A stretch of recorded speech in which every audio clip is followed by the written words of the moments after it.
Well, good afternoon, everybody. David Moyes has just finished his press conference ahead of the Sheffield United game. So let's get into it.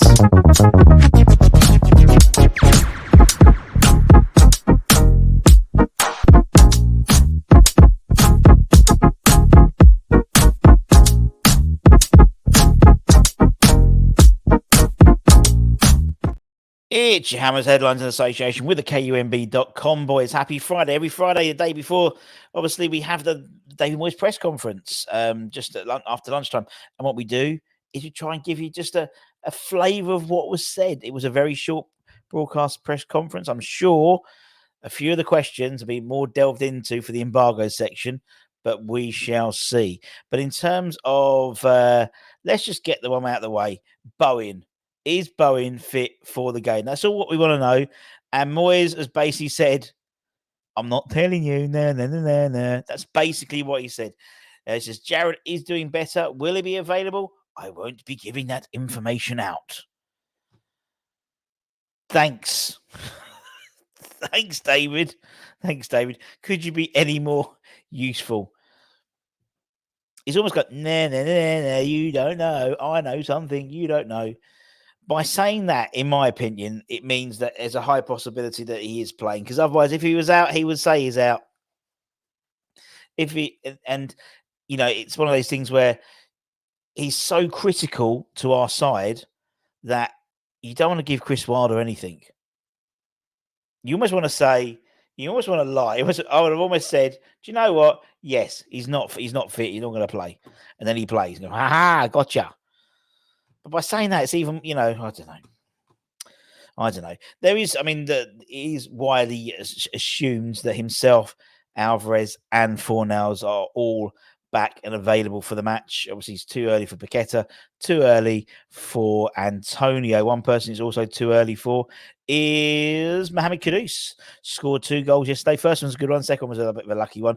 Asked about his involvement in the AFCONs and whether he saw Kudus's appearance yesterday for Ghana. He said it was great for Mo to score 2 really good goals. Well, I think the first goal was good, and it's country, not county, West Ham admin.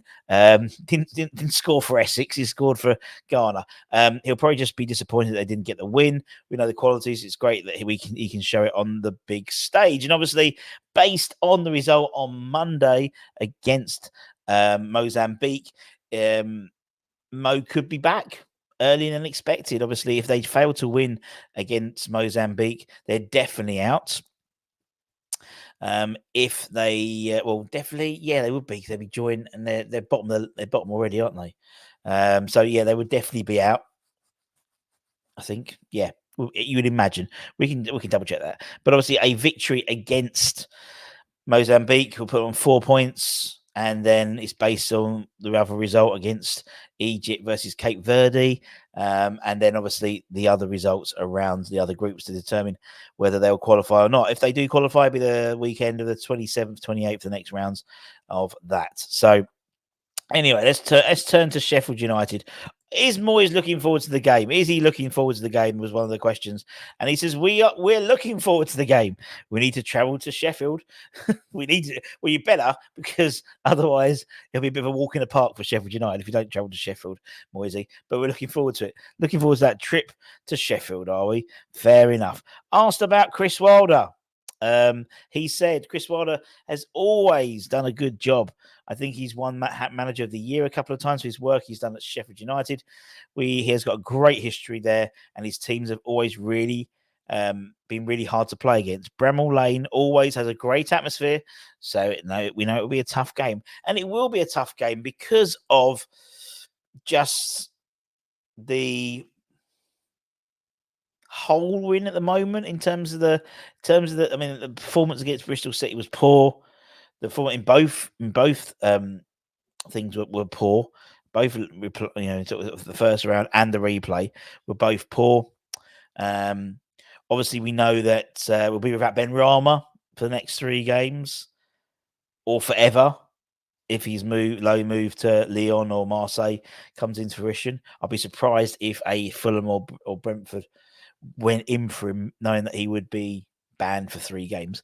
But yes, we'll see. I mean, it's I mean, I'm looking forward to it because, you know, anyone who remembers knows my history.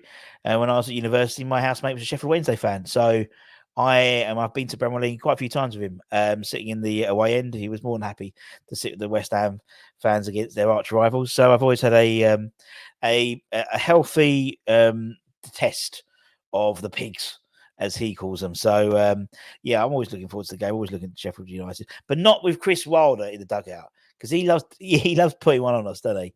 Wilder always does.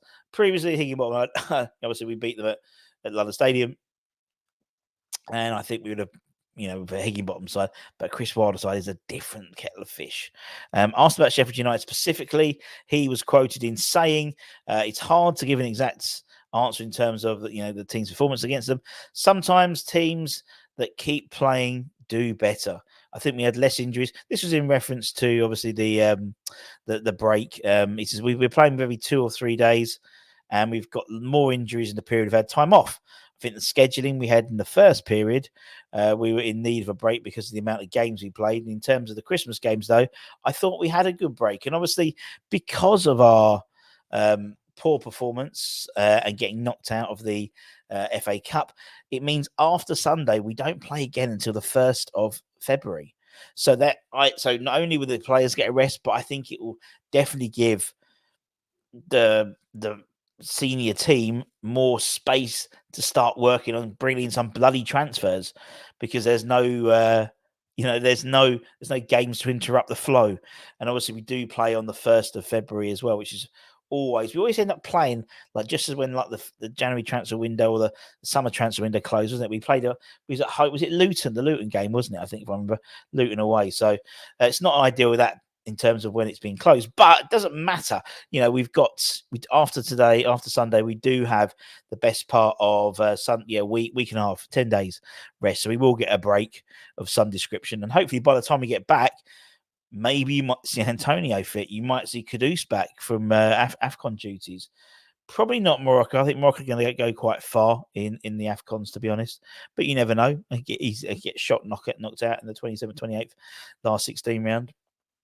And maybe a Paqueta. I mean, there's been no real official time frame on when Paqueta will be back. Obviously, originally we given 2 to 3 months, and then he came to social media and basically said, nothing. Obviously, there's been video footage on his Instagram of him training, balancing on both feet and doing this weird sort of sidewards rubber band thing he's doing. So we don't know, but it's obviously unlikely to be facing Sheffield United on Sunday for sure, but we'll see. And maybe we might even see the likes of Callum Marshall still in the squad, in the matchday squad. Obviously we had a little cameo on whenever it was, Tuesday. So I've just erased it from my memory, to be honest. We move ahead. So yeah, we'll be bringing in all the fun of the fair in terms of the predicted 11s and the watch-alongs and the pre-match show and the review show afterwards, all that type of stuff. So keep an eye on the channel, and we'll bring to you all that information. Don't forget also to check out kneesupmamabrand.com for all your ITK, forum news, opinion pieces, all that type of stuff. Until next time, take care, stay safe, stay warm, stay humble, keep the faith, my friends, and come on, you bloody